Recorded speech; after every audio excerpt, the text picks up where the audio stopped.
রাজধানীতে ৮ জন নিহতের ঘটনায় র্যাবের বিরুদ্ধে মামলার বিচার বিভাগীয় তদন্তের নির্দেশ।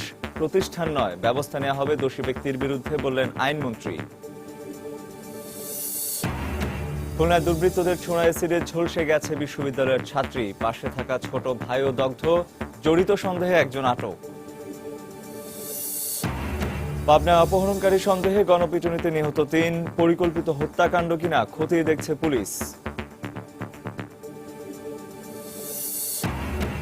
টাকার বিনিময়ে বিমান বাহিনীতে নিয়োগের কথা বলে আটকে রাখা ৪৬ যুবককে রাজধানীর মহাখালী থেকে উদ্ধার। বিমান বাহিনীর সাবেক ২ কর্মচারী সহ আটক ৫। এবং জাতীয় পরিচয়পত্র সংশোধন ও পরিবর্তনের সেবা প্রার্থীদের ভোগান্তি। নানা অনিয়মের অভিযোগ প্রকল্প কর্মকর্তা কর্মচারীদের বিরুদ্ধে।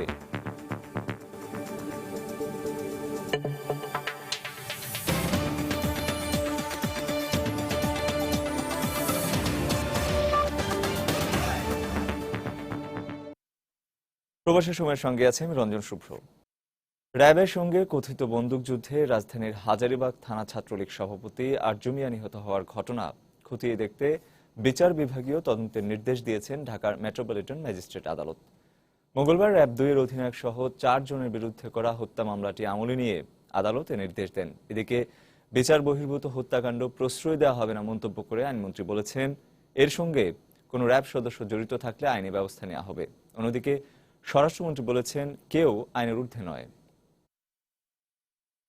র্যাবের সাথে কথিত বন্দুকযুদ্ধে রাজধানীর হাজারীবাগ থানা ছাত্রলীগের সভাপতি আরজু মিয়া নিহত হওয়ার পর আবারও আলোচনায় আসে বিচার বহির্ভূত হত্যাকাণ্ডের বিষয়টি। গত রোববার র্যাব ২ এর অধিনায়ক সহ ৪ জনকে অভিযুক্ত করে আরজুর ভাই বাদী হয়ে আদালতে নালিশি মামলা করেন। এর পরদিনই র্যাব ২ এর অধিনায়ক লেফটেন্যান্ট কর্নেল মাসুদ রানাকে র্যাব সদর দপ্তরে সংযুক্ত করা হয়। সোমবার র্যাবের বিরুদ্ধে করা ওই মামলাটি আমলে নিয়ে আরজু নিহতের ঘটনা খতিয়ে দেখতে বিচার বিভাগীয় তদন্তের নির্দেশ দিয়েছেন ঢাকার মেট্রোপলিটন ম্যাজিস্ট্রেট আদালত। রণীয় শুনানি শেষে আজকে আমলে নিয়েছেন, আমলে নিয়ে জুডিশিয়াল তদন্তের জন্য দিয়েছেন। জুডিশিয়াল তদন্তে এখানে বাদী সহ অন্যান্য সাক্ষীদের জবানবন্দি নিবে। জবানবন্দি নেওয়ার পরেই জুডিশিয়াল কমিটি যে কোর্ট নির্ধারণ হবে সেই কোর্ট সেই সাক্ষী শপথ নেওয়ার পরেই তারপরে মামলাটা তদন্ত প্রতিবেদন দিবে, তারপরে মামলাটা কার্যক্রম চলবে। এদিকে র্যাবের বিরুদ্ধে বিচার বহির্ভূত হত্যাকাণ্ডের অভিযোগের বিষয়ে জানতে চাইলে আইনমন্ত্রী অ্যাডভোকেট আনিসুল হক বলেন, কোন র্যাব সদস্যের বিরুদ্ধে বিচার বহির্ভূত হত্যাকাণ্ডের অভিযোগ উঠলে তদন্ত করে আইনি ব্যবস্থা নেওয়া হবে। কোন বিচার বহির্ভূত হত্যাকাণ্ড আমরা প্রশ্রয় দেব না। র্যাবের সদস্যরা কিন্তু আইনের ঊর্ধ্বে নন। তারাই যখনই এক্সেস কেউ করেছে তাদেরকে আইনের মাধ্যমে ব্যবস্থা নেওয়া হয়েছে। তবে সচিবালয়ের স্বরাষ্ট্রমন্ত্রী সাংবাদিকদের বলেন, কোন র্যাব সদস্যের বিরুদ্ধে অভিযোগ প্রমাণিত হলেই তার বিরুদ্ধে বিভাগীয় ব্যবস্থার পাশাপাশি আইনি ব্যবস্থা নেওয়া হচ্ছে। যদি একজন ভুল যদি করে থাকে তার বিচার, যেমন নারায়ণগঞ্জে যেটা ভুল করেছিল তার বিচার হচ্ছে। কেউ যদি কোনো ভুল করে থাকে তার বিচার তার ডিপার্টমেন্টাল হতে পারে, তা আইনের মাধ্যমে হতে পারে। কেউ আইনের ঊর্ধ্বে নয় উল্লেখ করে স্বরাষ্ট্রমন্ত্রী আরো বলেন, র্যাব বিলুপ্তির কোনো প্রয়োজনই নেই। আফজাল হোসেন, সময় সংবাদ, ঢাকা। এদিকে বাংলাদেশ সফররত ব্রিটিশ সরকারের আন্তর্জাতিক উন্নয়ন বিষয়ক প্রতিমন্ত্রী ডেফমন্ড সোয়াইন বলেছেন, গণতান্ত্রিক রাষ্ট্রে বিচার বহির্ভূত হত্যাকাণ্ড কোনোভাবেই গ্রহণযোগ্য নয়। এ ধরনের হত্যা গণতান্ত্রিক মূল্যবোধের পরিপন্থী বলেও মন্তব্য করেন তিনি। মঙ্গলবার রাজধানীতে এক সংবাদ সম্মেলনে কথা বলেন সোয়াইন। গণতান্ত্রিক সমাজ হিসেবে বিচার বহির্ভূত হত্যাকাণ্ড এখানে কোনোভাবেই গ্রহণযোগ্য নয়। যেসব হত্যাকাণ্ড হয়েছে সরকার এবং আইন শৃঙ্খলা রক্ষাকারী বাহিনীর এগুলো ভালোভাবে খতিয়ে দেখতে হবে। খুলনা রাকিব হত্যা মামলায় ৩ জনকে আসামি করে আদালতে চার্জশিট দিয়েছে পুলিশ। মঙ্গলবার খুলনা মেট্রোপলিটন পুলিশ সদর দপ্তরে সংবাদ সম্মেলনে বিষয়টি অবহিত করেন পুলিশ কমিশনার। গত ৩ আগস্ট বিকেলে নগরীর টুটপাড়া কবরখানা এলাকায় রাকিবের মলদারে কম্প্রেসরের পাইপ দিয়ে বাতাস ঢুকিয়ে মধ্যযুগীয় কায়দায় হত্যা করা হয়। এ ঘটনায় ওই দিন রাতেই বিক্ষুব্ধ এলাকাবাসী এক নারী সহ ৩ জনকে গণপিটুনি দিয়ে পুলিশে সোপর্দ করে। পরে ঘটনায় নিজেদের সম্পৃক্ততার কথা স্বীকার করে আদালতে জবানবন্দি দেয় তারা।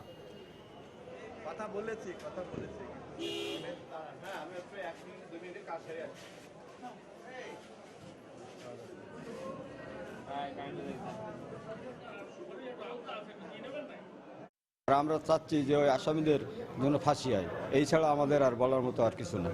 রাকিব হত্যাকাণ্ড মামলার অভিযোগপত্র বিজ্ঞ আদালতে দাখিল করলাম, এই দাখিল করে বের হলাম। আগামী ৬-৯-২০১৫ তারিখে এই চার্জশিট সংক্রান্ত শুনানির দিন ধার্য আছে। বিজ্ঞ আদালত ওই দিন গৃহীত হবে আদালতে। খুলনায় দুর্বৃত্তদের ছোড়া অ্যাসিডে ঝলসে গেছেন বিশ্ববিদ্যালয়ের ছাত্রী। দগ্ধ হয়েছে পাশে থাকা ছোট ভাইও। সোমবার রাতে নগরীর বয়রা এলাকায় এই ঘটনা ঘটে। বর্তমানে দুজনেই চিকিৎসাধীন রয়েছেন খুলনা মেডিকেল কলেজ হাসপাতালের বার্ন ইউনিটে। এদিকে পরিবারের পক্ষ থেকে কারো বিরুদ্ধে সুনির্দিষ্ট অভিযোগ না থাকলেও বিষয়টি খতিয়ে দেখা হচ্ছে বলে জানিয়েছে পুলিশ। এ ঘটনায় জড়িত সন্দেহে একজনকে আটক করা হয়েছে। খুলনা থেকে আরো জানাচ্ছেন তরিকুল ইসলাম। পুলিশ ও স্বজনরা জানায়, বয়রাবাজার এলাকায় ওরাকল বিসিএস সেন্টার থেকে ক্লাস শেষে সোমবার রাতে ছোট ভাই শাওনের মোটরসাইকেলে করে বাড়ি ফিরছিলেন বেসরকারি বিশ্ববিদ্যালয়ে এমবিএ পড়ুয়া ছাত্রী কানিস ফাতেমার সাথী। পথে পিএমজি অফিসের সামনে মোটরসাইকেল যোগে দুই যুবক এসে তাদের লক্ষ্য করে অ্যাসিড ছুড়ে পালিয়ে যায়। পরে দ্রুত তাদের উদ্ধার করে খুলনা মেডিকেল কলেজ হাসপাতালের বার্ন ইউনিটে ভর্তি করা হয়। তবে তাদের অবস্থা এখন শঙ্কামুক্ত বলে জানিয়েছেন চিকিৎসকরা। অন্তত কিছুটা হলেও আশঙ্কামুক্ত, কিন্তু উন্নত চিকিৎসার জন্য আমরা তাদেরকে মনে করেছি যে ঢাকা মেডিকেলে এটাকে স্থানান্তর করা দরকার এবং আলটিমেটলি আমরা সেগুলো ব্যবস্থা নিচ্ছি। এদিকে স্বজনরা জানান, কারোর সাথে বিরোধ ছিল না সাথীর। আটক ব্যক্তি এ ঘটনার সাথে জড়িত নয় বলেও দাবি তাদের। চিন্তা করতেছে যে এরকম কারোর সাথে এইভাবে মারাত্মক শত্রু, যে এ তো মানে জান মেরে ফেলতে পারতো এরকম শত্রু, কিন্তু খুঁজে পাচ্ছে না যে এরকম কেউই নেই। সন্দেহ ভাবে সে করছে, পুলিশরা করছে, কিন্তু এটা আমরা তারে শত্রু মনে করি না। দগ্ধ কানিস ফাতেমার সাথী ও তার ভাই শাওনকে হাসপাতালে দেখতে যান স্থানীয় সংসদ সদস্য ও রাজনৈতিক নেতৃবৃন্দ। অ্যাসিড নিক্ষেপের ঘটনায় জড়িতদের দ্রুত গ্রেপ্তারের দাবি জানান তারা। এদিকে এই ঘটনায় আর কেউ জড়িত আছে কিনা তা খতিয়ে দেখা হচ্ছে বলে জানিয়েছেন পুলিশ। সঠিকভাবে তদন্ত করে প্রয়োজনে আরো উচ্চ পর্যায়ের তদন্ত করে যারা এর পিছনে জড়িত তাদেরকে আইনের আওতায় নিয়ে আসা উচিত। আমরা কিছু ক্লু পেয়েছি, সেটা এখন বলবো না তদন্তের স্বার্থে। তার বাপ মা দুজনকে রিকোয়েস্ট করেছে আপনারা কারো বিরুদ্ধে কিছু আছে কিনা বলা আছে, ওনারা এখনো কিছু বলতেছেন না। তো আমার মনে হয় মুখ খুলবে, ওনারা জানাবে। এ ঘটনায় অজ্ঞাত দুইজনকে আসামি করে একটি মামলা দায়ের করা হয়েছে। তরিকুল ইসলাম, সময় সংবাদ, খুলনা। বিমান বাহিনীতে নিয়োগ দেওয়ার নামে প্রতারণার অভিযোগে ওই বাহিনীর অবসরপ্রাপ্ত দুই কর্মচারী ও তাদের দুই সহযোগীকে আটক করেছে ডিবি পুলিশ। এ সময় আটকে রাখা 46 যুবককে উদ্ধার করা হয়। এদিকে মেডিকেল পরীক্ষা সহ সামরিক বাহিনীতে চাকরির নিশ্চয়তা দিয়ে প্রতারণার অভিযোগে রাজধানীর বীরপুর 12 থেকে এক বেসরকারি হাসপাতালের মালিককে আটক করেছে গোয়েন্দা পুলিশ। সোমবার রাতে মিরপুর ডিওএইচএস এর একটি বাসায় অভিযান চালায় গোয়েন্দা পুলিশ। এ সময় 46 যুবককে উদ্ধার করা হয়। ডিবি জানায়, বিমান বাহিনীর অবসরপ্রাপ্ত দুই কর্মচারী সিদ্দিকুর রহমান ও জহিরুল ইসলাম ওই যুবকদের প্রত্যেকের কাছ থেকে 5 থেকে 6 লাখ টাকা নিয়ে চাকরির ব্যবস্থা করে দেওয়ার আশ্বাস দিয়েছিলেন। অভিযানে বিভিন্ন সরকারি ও বেসরকারি শিক্ষক এবং কর্মকর্তার 50টি সিলমোহর, 7 স্ট্যাম্প ও ভুয়া নিয়োগপত্র জব্দ করা হয়। অধিকাংশই হচ্ছে উত্তরবঙ্গ থেকে এসেছে, তাদের এরা এখানে আটকে রেখেছে এবং এই মুহূর্তে বগুড়াতে এদের রিক্রুটমেন্ট চলছে। তা এদের বোঝানো হয়েছে যে তোমাদের পরীক্ষা টরীক্ষা এখান থেকেই হবে এবং নিয়োগপত্র এখান থেকেই হবে। 2 লাখ 3 লাখ 4 লাখ করে যে টাকা দেওয়ার কথা, যদি তারা টাকা না দেয় সেক্ষেত্রে ওই নিকানামায় তারা বিলাং স্বাক্ষর নিয়ে রেখেছে। পরবর্তীতে তাদের যে কোনো একটা মেয়ে দিয়ে তাদের ভিতরে নারী নির্যাতন মামলা করবে। এই ঘটনার সূত্রে মঙ্গলবার দুপুরে রাজধানীর মিরপুর 12 এলাকায় অবস্থিত মিম জেনারেল হাসপাতালে অভিযান চালায় গোয়েন্দা পুলিশ। এ সময় হাসপাতালের মালিক মোহাম্মদ আবু হানিফকে আটক করা হয়। তার বিরুদ্ধে অভিযোগ, সামরিক বাহিনীতে চাকরি দেওয়ার নামে ভুয়া মেডিকেল সার্টিফিকেট ও নিয়োগপত্র বিক্রি করে বিপুল পরিমাণ টাকা হাতিয়ে নিত সে। ছেলে মেয়েগুলোকে নিয়ে আসে না, এদেরকে মানে ঠিক মানে গাড়িতে করে নিয়ে আসে এবং গাড়িতে এই মেডিকেলটা করিয়ে আবার নিয়ে যাওয়া হয়, যাতে করে সে পরবর্তীতে যখন যখন তাকে চাকরির নিয়োগপত্রটা দেওয়া হচ্ছে তখন যে সে এখানে সে ক্লেম করবে, সেই জায়গাটা কিন্তু তার থাকছে না, কারণ সে অতটা চেনে না। আটককৃতদের বিরুদ্ধে রাজধানীর বিভিন্ন থানায় মামলা দায়ের করা হয়েছে বলেও জানিয়েছে পুলিশ। শফিক মোহাম্মদ, সময় সংবাদ, ঢাকা। পাবনায় অপহরণকারীর সন্দেহে গণপিটুনিতে 3 জন নিহত হয়েছেন।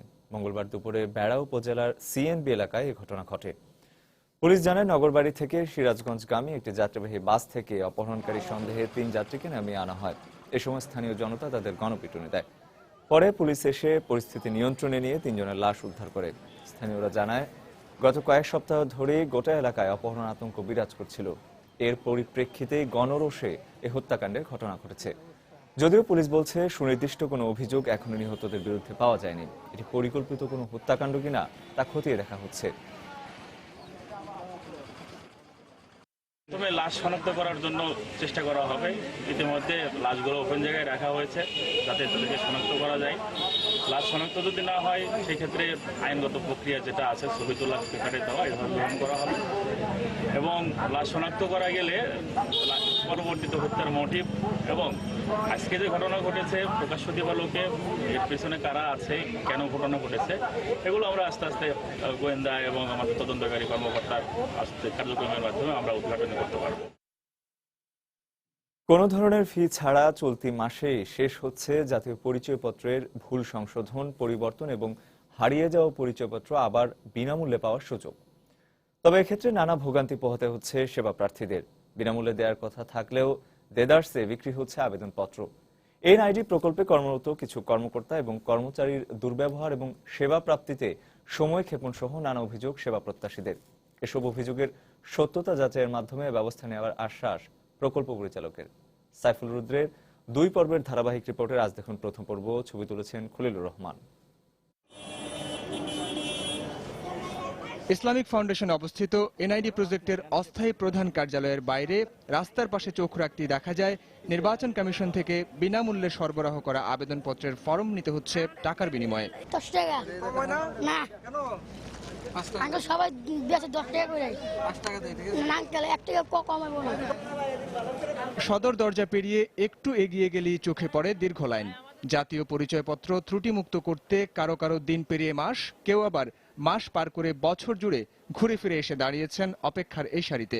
তাদের অভিযোগে উঠে এসেছে ধীরগতির সেবা, বিড়ম্বনা আর সেবাদানকারীদের অসদাচরণের কথা। 7 তলায় গেলে কয় নিচতলায় যান, নিচতলায় গেলে কয় যে উপরতলায় যান, 7 তলায় যান। দালাল ধরতেছি, এক দালাল লয়ে ভাইগে গেছে, আরেক দালাল ধরছি আনতে নিছে 50 টাকা। জমা দিছি 6-7-এ, এখন 4-5 বার আসছি। কোর্ট এফিডেভিট দিয়েছে না যে আমার বয়স ভুল, তার মধ্যে কেন ঘুরাচ্ছে কেন? একজনের কাছে গেলে তথ্য জানার জন্য বলে কি ওই দিকে যান, ওই দিকে সোজা চলে যান। আচ্ছা সেখানে গেলি বলে এখানে আসছেন কেন, ওইখানে যান। 3:30 থেকে আমাদের কাজ দেবে, ডেলিভারি করার কথা 5টা বাজে, কাজই শুরু করে নাই। অভিযোগ বিবেচনায় রেখে খুব শীঘ্রই সেবার মানোন্নয়নের আশ্বাস দিলেন প্রকল্প পরিচালক। পারতপক্ষে চেষ্টা করি যে তার জেনুইন জিনিসটাকে আপনার বের করে আনার জন্য। এটা ডেফিনেটলি আনফরচুনেট যে কেউ যদি কাউকে আপনার এইভাবেই করতে পারে। এগুলো আমার নজরের মধ্যে কিছু কিছু জায়গায় আনা হয়েছে এবং আমি এগুলোর প্রপার অ্যাকশন কিন্তু নিয়েছি এবং আমি ভবিষ্যতেও এটার অ্যাকশন নিব।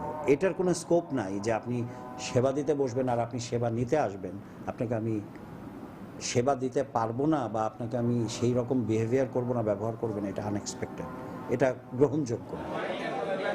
ব্যক্তি বা ব্যক্তি বিশেষ যেই হোক না কেন, নাগরিক সেবার নামে গ্রাহকদের হয়রানি করা হলে তাদের বিরুদ্ধে কঠোর ব্যবস্থা নেওয়া হবে বলেও জানান প্রকল্প প্রধান। সাইফুল রুদ্র, সময় সংবাদ, ঢাকা। প্রবাসের সময় আরো থাকছে। ঈদের যেখানে সেখানে কোরবানির পশু জবাই না করার সরকারি নির্দেশনা নিয়ে সংশয়ে খোদ সিটি কর্পোরেশন। বাস্তবায়নে কাজ করার অঙ্গীকার। প্রধানমন্ত্রী শেখ হাসিনার সঙ্গে সৌজন্য সাক্ষাৎ করেছেন ব্রিটিশ সরকারের আন্তর্জাতিক উন্নয়ন বিষয়ক প্রতিমন্ত্রী ডেফমন্ট সোয়াইন্ট।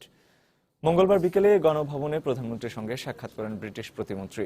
এ সময় অন্যান্যের মধ্যে দেশটির বাংলাদেশে নিযুক্ত রাষ্ট্রদূত রবার্ট গিবসন এবং প্রধানমন্ত্রীর আন্তর্জাতিক বিষয়ক উপদেষ্টা ডক্টর গহর রিজভী উপস্থিত ছিলেন। বৈঠকে দুদেশের স্বার্থ সংশ্লিষ্ট বিভিন্ন বিষয় নিয়ে আলোচনা হয়। এরপর চীনের সফররত বাণিজ্যমন্ত্রী গাও হু চেন প্রধানমন্ত্রীর সঙ্গে সাক্ষাৎ করেন। বাংলাদেশের বিভিন্ন খাতে চীন সম্প্রতি $350 মিলিয়ন বিনিয়োগের যে পরিকল্পনা নিয়েছে সে সম্পর্কে শেখ হাসিনাকে অবহিত করেন তিনি।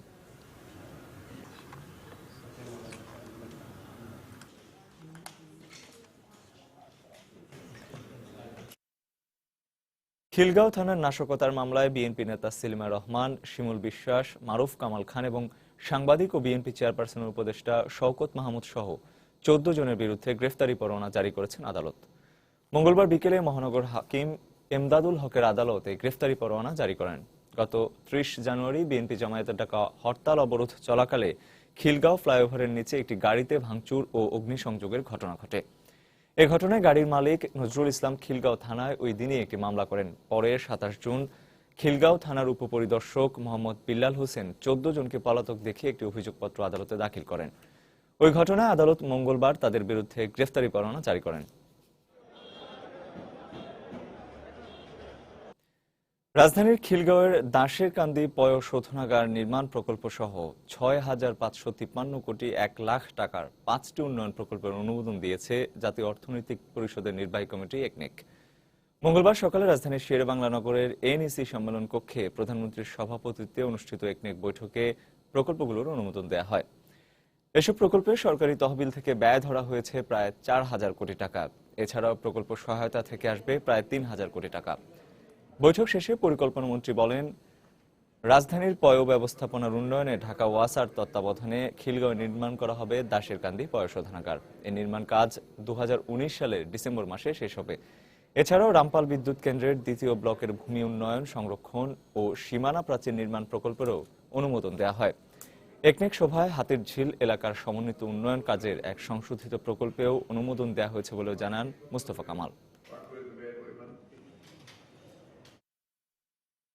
দেশবিরোধী শক্তি নিয়ে ক্ষমতায় যেতেই বঙ্গবন্ধু শেখ মুজিবুর রহমানকে পরিকল্পিতভাবে হত্যা করা হয়েছিল বলে মন্তব্য করেছেন আওয়ামী লীগের উপদেষ্টা মণ্ডলীর সদস্য ও শিল্পমন্ত্রী আমির হোসেন আমু। মঙ্গলবার বিকেলে ঢাকা মহানগর উত্তর ছাত্রলীগ আয়োজিত আলোচনা সভায় তিনি স্বাধীনতা বিরোধী অপশক্তির বিরুদ্ধে সবাইকে সজাগ থাকার আহ্বান জানান। কেন এই হত্যাকাণ্ড? তার উত্তরই হচ্ছে খালেদা জিয়ার সাম্প্রদায়িক শক্তি নিয়ে ২০ দলীয় ঐক্যজোট করা। কেন এই হত্যাকাণ্ড? তার উত্তর হচ্ছে নিজামী মুজাহিদদের নিয়ে খালেদা জিয়ার সরকার গঠন করা। ১৫ই আগস্টের হত্যাকাণ্ডের সাথে সরাসরি জড়িত ছিল বলে জিয়াউর রহমান ওই পাকিস্তানি রাজনীতি, সাম্প্রদায়িক রাজনীতি এই দেশে প্রবর্তন করেছিল এবং সেই রাজনৈতিক ধারায় আজকে খালেদা জিয়া অব্যাহত রেখেছে। মহাজোটের ছাতার তলে নতুন করে দলবাজি, দখলবাজির উৎপাত শুরু হয়েছে বলে মন্তব্য করেছেন জাসদ সভাপতি ও তথ্যমন্ত্রী হাসানুল হক ইনু। মঙ্গলবার দুপুরে বঙ্গবন্ধু এভিনিউতে দলটির কেন্দ্রীয় কার্যালয়ের সামনে এক সমাবেশে তিনি কথা বলেন। এ সময় তিনি আরো বলেন, বেগম জিয়াকে আগুন সন্ত্রাসের মামলা থেকে বাঁচানোর জন্য দেশে নতুন করে ষড়যন্ত্র শুরু হয়েছে। মহাজোটের ছাতার তলে দলবাজি, দখলবাজির মতন উৎপাত শুরু হয়েছে। আমরা দেখছি বেগম খালেদা জিয়াকে তার জঘন্য হত্যা, খুন, আগুন সন্ত্রাসের মামলা থেকে বাঁচানোর জন্য একটা চক্রান্ত শুরু হয়েছে। প্রধানমন্ত্রী এবং সরকারের ভাবমূর্তি বিনষ্ট করে তেমন দলবাজি, দখলবাজির উৎপাত আমরা সহ্য করব না। বিএনপি সরাসরি জঙ্গিদের সহায়তা ও অর্থের যোগান দিচ্ছে বলে অভিযোগ করেছেন খাদ্যমন্ত্রী অ্যাডভোকেট কামরুল ইসলাম। মঙ্গলবার বিকেলে রাজধানীর বঙ্গবন্ধু এভিনিউতে আওয়ামী লীগ নেত্রী আইভি রহমানের স্মরণ সভায় তিনি বক্তব্য দেন। এ সময় তিনি আরো বলেন, তৎকালীন বিএনপি জোট সরকারের পৃষ্ঠপোষকতায় ২১ আগস্টের গ্রেনেড হামলা হয়েছে। এতদিন মনে করতাম আমরা কেবলমাত্র জামাত জঙ্গিদের সহায়তা করে, আজকে দেখছি বিএনপি সরাসরি জঙ্গিদের সহায়তার সাথে আজকে জড়িত। আজকে জাতীয়বাদী আইনজীবী ফোরামের সদস্য ৩ জন আইনজীবী আজকে জঙ্গিদের অর্থের যোগানদাতা। আমি একজন আইনজীবী হিসেবে আমার লজ্জা হয় যে আজকে আইনজীবীরা পর্যন্ত জঙ্গিদের অর্থের যোগানদাতা। ১,৮,০০,০০০ টাকা এই জঙ্গিদের যোগান দিয়েছে আমাদের বিএনপি দলীয় জাতীয়বাদী আইনজীবী ফোরামের সদস্যরা এবং একজন সাবেক হুইপের সন্তান। এই হচ্ছে আজকের অবস্থা। এরা আল কায়দা বলেন, জঙ্গি বলেন, হুজি বলেন, প্রত্যেকটা সংগঠনের সাথে তারা আজকে সরাসরি সম্পৃক্ত হয়ে আজকে বাংলাদেশটাকে ধ্বংস করার ষড়যন্ত্রে লিপ্ত। সরকারের অপকর্ম ফাঁস হয়ে যাওয়ার ভয়ে বন্দুকযুদ্ধের নামে দলের নেতাকর্মীদের মেরে ফেলা হচ্ছে বলে মন্তব্য করেছেন বিএনপি স্থায়ী কমিটির সদস্য আসম হান্নান শাহ। জাতীয়তাবাদী তৃণমূল দলের প্রতিনিধি সম্মেলনে ২০১৫ উপলক্ষে মঙ্গলবার বিকেলে জাতীয় প্রেস ক্লাবে এক আলোচনা সভায় তিনি কথা বলেন। এ সময় তিনি বলেন, জনগণের উপর আস্থা না থাকায় প্রধানমন্ত্রী ভিডিও কনফারেন্সের মাধ্যমে উন্নয়ন কর্মসূচি উদ্বোধন করছেন। তথাকথিত বন্দুক যুদ্ধের মাধ্যমে তারা নিহত হলেন। এরা যদি বেঁচে থাকে এবং পরবর্তী সরকার হয় তাহলে মাশাআল্লাহ ইন্টারোগেশন সেলে গিয়ে তারা ১০ মিনিটের মধ্যে কার কার নির্দেশে, কার কার কথায় কি কি অপকর্ম করেছেন এগুলো সব প্রকাশ করে দেবেন। বর্তমান প্রধানমন্ত্রী উনিও জনগণ থেকে এত ভয় পান যিনি উনি জনগণের সামনে যেতে চান না। সর্বশেষ উদাহরণ, ৬-৭ জায়গায় ব্রিজ আর কালভার্ট উনি উদ্বোধন করলেন ভিডিও কনফারেন্সের মাধ্যমে। এবার প্রবাসের খবর। প্রাণঘাতী মার্স ভাইরাস প্রতিরোধে চলতি বছরের হজ মৌসুমে উট কোরবানিতে নিষেধাজ্ঞা জারির চিন্তা করছে সৌদি সরকার। সৌদি রাজধানী রিয়াদে মার্স ভাইরাসে আক্রান্ত হয়ে 5 জনের মৃত্যু হয়েছে। এছাড়া নতুন করে আরও 49 জনের শরীরে এ রোগের সংক্রমণ দেখা দিয়েছে। দেশটির স্বাস্থ্য মন্ত্রণালয়ের বরাত দিয়ে সোমবারে তথ্য জানায় রুশ সংবাদ সংস্থা তাস। এদিকে সৌদি আরবের স্বাস্থ্য সচিব আব্দুল্লাহ আসিরি জানান, উপসাগরীয় দেশগুলোর প্রায় 90% উটে মার্স করোনা ভাইরাস রয়েছে। তবে নিষিদ্ধের বিষয়ে নানা আলোচনা চললেও এখনো পর্যন্ত কোনো ঘোষণা দেয়নি সৌদি সরকার।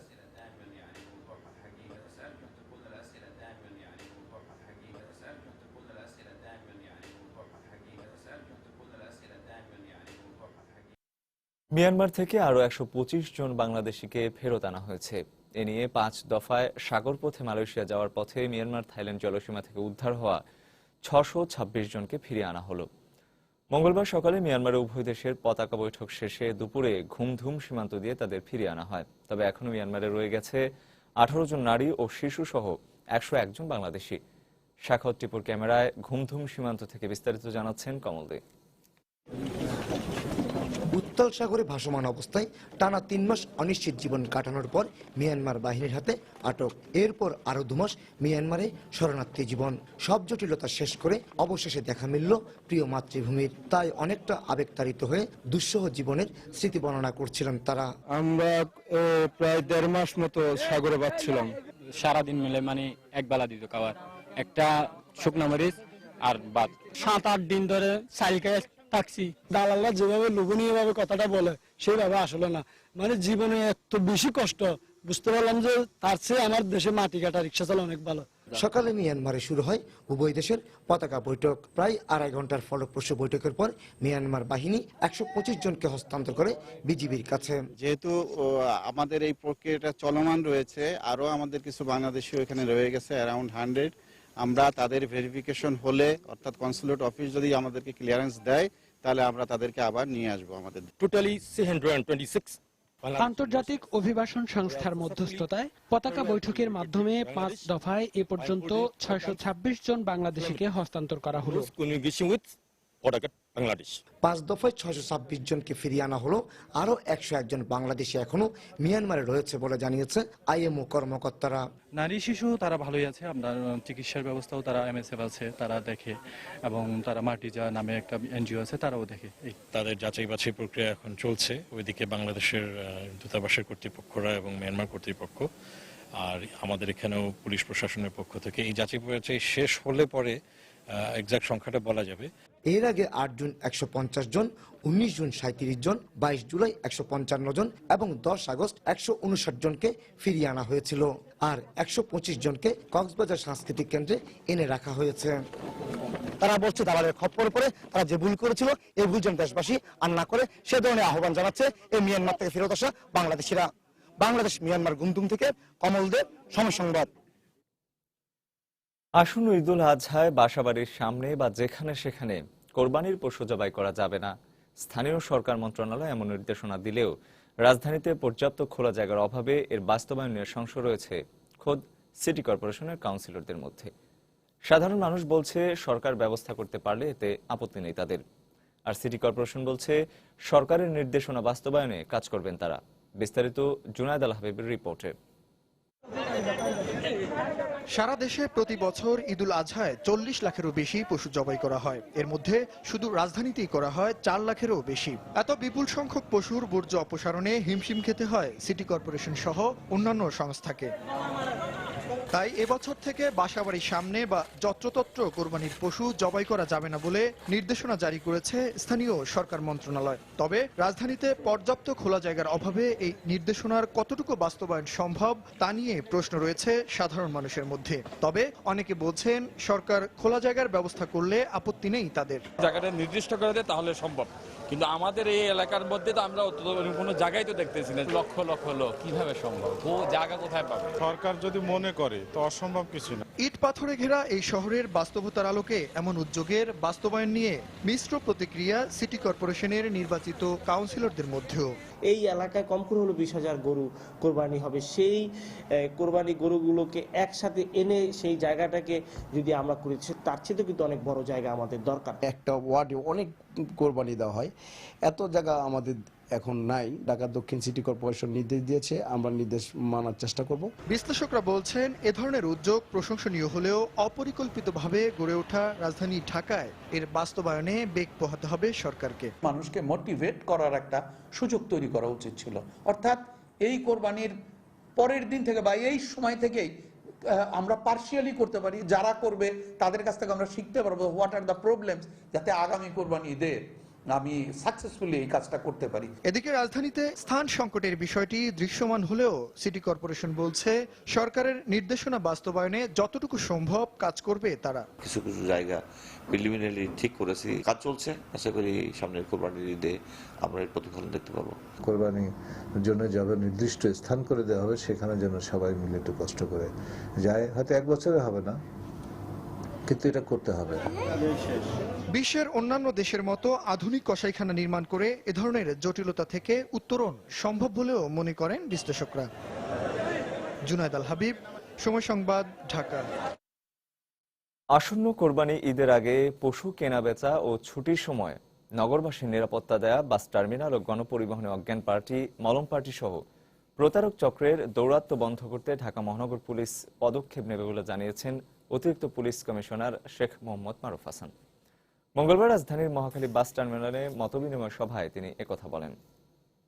যেন আমরা এই ঢাকা শহরের এবং ঢাকা নগরবাসীকে নিরাপদ রাখতে পারি, যেন নির্বিঘ্নে তাদের কেনাকাটা এবং গরুর হাটে যে তাদের পশুর হাটে যে তারা পশু বিক্রি করতে পারে। যে এই সমস্ত অপরাধীদের নিয়ন্ত্রণ করতে হলে পুলিশ পাবলিক রিলেশনশিপ মজবুত করা দরকার। নিখোঁজের 1 মাস পর চাঁদপুরে রুবি আক্তার নামে 7 বছরের এক শিশুর বস্তাবন্দি লাশ উদ্ধার করেছে পুলিশ। এ ঘটনায় নিহতের পরিবারের শোকের ছায়া নেমে এসেছে।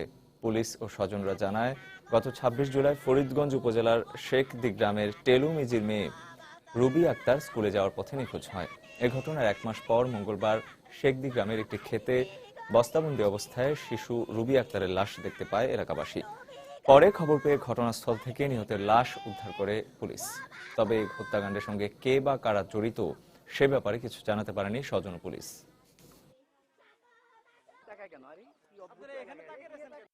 যারা এই নির্মম হত্যাকাণ্ড ঘটিয়েছে তাদের চূড়ান্ত এবং সঠিক বিচার আমরা চাই। কোমলমতি শিক্ষার্থীকে যারা এই নিষ্ঠুরভাবে জঘন্যভাবে হত্যা করছে, আমরা তার দৃষ্টান্তমূলক শাস্তি চাই। আমরা সংবাদ পেয়ে শেখদি গ্রামে আসি, সেইখানে একটা গলিত শিশু বাচ্চার লাশ পাই।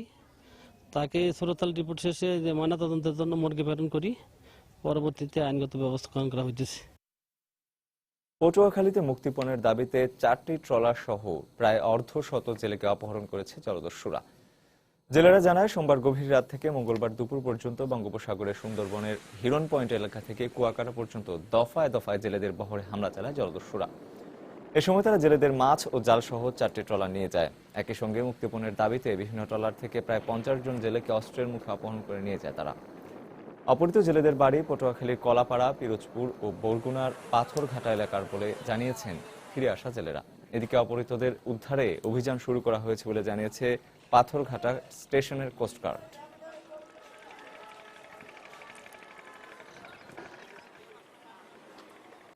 অপরাধ করলে আওয়ামী লীগ সরকার নিজের দলের নেতাকর্মীদেরও ছাড় দেয় না বলে মন্তব্য করেছেন আওয়ামী লীগের উপদেষ্টা মণ্ডলীর সদস্য মোহাম্মদ নাসিম। মঙ্গলবার বিকেলে রাজধানীর পল্টনের জাতীয় ক্রীড়া পরিষদ ভবনে আলোচনা সভায় তিনি এই মন্তব্য করেন। এ সময় তিনি আরো বলেন, সরকার ভুল সংশোধন করে সামনে এগিয়ে যাচ্ছে। বিএনপিকে বলতে চাই, জামাতকে বলতে চাই, আপনাদের বলতে চাই, মনে রাখবেন এই দেশের মানুষ শান্তি চায়, কোন সংঘাত, কোন খুনাখুনিতে বিশ্বাস করে না। আমাদের ভুল হতে পারে, আমরা সরকার চালাচ্ছি, আমাদের ভুল হতে পারে, ভুল মানুষ করে, ফেরেশতা শয়তানের কোনো ভুল হয় না। আমাদের ভুল হতে পারে, কিন্তু ভুল সংশোধন করে আমরা এগিয়ে যাচ্ছি ইনশাআল্লাহ। নিজের দলকে ক্ষমা করে নাই শেখ হাসিনা, নিজের দলের এমপিকে ক্ষমা করে নাই, নিজের কোনো লোককে ক্ষমা করে যদি অপরাধ করে থাকে। এবারে আন্তর্জাতিক খবর। কানাডার কুইবেক প্রদেশে একটি বিমান বিধ্বস্ত হয়ে এক পাইলট সহ 6 জন নিহত হয়েছেন। নিহতদের মধ্যে 4 ব্রিটিশ নাগরিক রয়েছেন বলে নিশ্চিত করেছে ব্রিটেনের পররাষ্ট্র দপ্তর। নিহত ব্রিটিশ নাগরিকদের পরিচয় সম্পর্কে এখনও নিশ্চিত করে কিছু জানানো হয়নি। মঙ্গলবার কুইবেক প্রদেশের রাজধানী কুইবেক সিটি থেকে 270 কিলোমিটার দূরে অবস্থিত তাদুসাক এলাকা থেকে ছেড়ে যাওয়ার 20 মিনিট পরেই প্রদেশটির উত্তরাঞ্চলে বিধ্বস্ত হয় ওই বিমানটি। খারাপ আবহাওয়ার কারণেই এ দুর্ঘটনা ঘটেছে বলে প্রাথমিকভাবে ধারণা করা হচ্ছে। দুর্ঘটনার কারণ অনুসন্ধানে কাজ করছে কানাডীয় কর্তৃপক্ষ।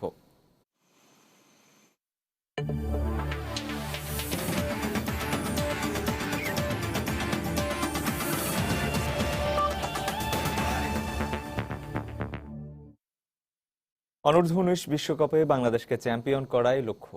প্রায় 4 মাসের চুক্তিতে যুবা ক্রিকেটারদের উপদেষ্টার দায়িত্ব নেবার পর এমনটাই মন্তব্য করেছেন স্টুয়ার্ট ল। ঘরের মাঠে খেলা হয় অন্য দলগুলোর চেয়ে বাংলাদেশ এগিয়ে থাকবে বলেও বিশ্বাস টাইগারদের সাবেক এই কোচের। এছাড়াও বাংলাদেশ যুবদলে খুব বেশি সংযোজন কিংবা বিয়োজন করবে না বলেও জানান এই অস্ট্রেলিয়ান।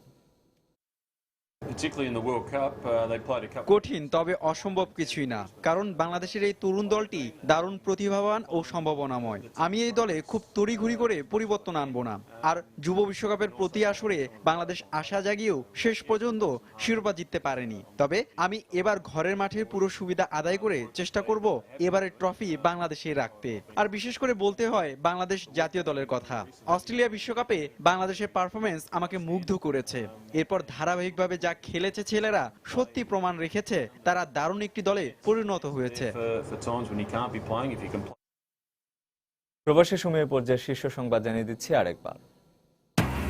রাজধানীতে 8 জন নিহতের ঘটনায় র্যাবের বিরুদ্ধে মামলার বিচার বিভাগীয় তদন্তের নির্দেশ। প্রতিষ্ঠান নয়, ব্যবস্থা নেওয়া হবে দোষী ব্যক্তির বিরুদ্ধে বললেন আইনমন্ত্রী। খুলনায় দুর্বৃত্তদের ছোড়া এসিডে ঝলসে গেছে বিশ্ববিদ্যালয়ের ছাত্রী। পাশে থাকা ছোট ভাইও দগ্ধ, জড়িত সন্দেহে একজন আটক।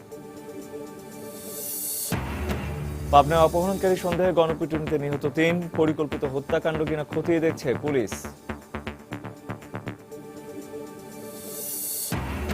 টাকার বিনিময়ে বিমান বাহিনীতে নিয়োগের কথা বলে আটকে রাখা 46 যুবককে রাজধানীর মহাখালী থেকে উদ্ধার। বিমান বাহিনীর সাবেক 2 কর্মচারী সহ আটক 5। এবং জাতীয় পরিচয়পত্র সংশোধন ও পরিবর্তনের সেবা প্রার্থীদের ভোগান্তি, নানা অনিয়মের অভিযোগ প্রকল্প কর্মকর্তা কর্মচারীদের বিরুদ্ধে।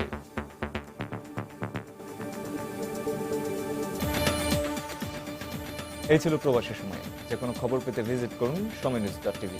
যে কোনো রবি ও সিরিজের নম্বর থেকে সময় সংবাদের খবর, অনুষ্ঠান সূচি জানতে এবং যে কোনো তথ্য সময় সংবাদে জানতে ডায়াল করুন 1624 নম্বরে। এছাড়া মাত্র পাওয়া খবর মোবাইলে পেতে SMS করুন *SN লিখে পাঠিয়ে দিন 1624 নম্বরে। সঙ্গে থাকুন সময়ের।